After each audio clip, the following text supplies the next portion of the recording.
My sister is 50 years old and has not had a menstrual cycle in 3 years. She has started a cycle recently and is bleeding heavily. She went to the doctor and they want to do, well, if she had not had a menstrual cycle for 3 years, she was menopausal. Now, if she's having heavy bleeding postmenopausally, that is a red flag. Of course, the most common cause of that would be something like uterine fibroids, but there are other things that can cause it as well.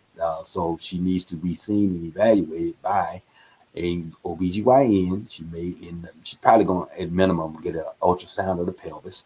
She might need an endometrial biopsy to see if she has excess tissue in her uterus that's causing the bleeding, and they can remove that tissue during a procedure called uterine ablation, where they basically just scrape all the tissue out and then burn the inside of the uterus so it can't make endometrial tissue anymore, and so it's burned out literally at that point that you can't bleed.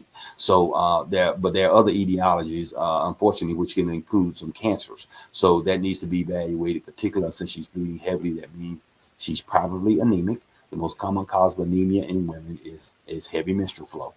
So that is the thing that needs to be evaluated. Unfortunately, it's not going to be a one-time and one and done, go get it fixed. It's going to be a process because it needs to be, one, correctly and appropriately diagnosed. In the meantime, she also needs treatment for that heavy bleeding, which could be anything from hormones to the procedure that I described, the uterine ablation. It may also result in her getting a hysterectomy. At age 50, I'm sure she's had all the children that she's going to have. Hysterectomy, most common procedure.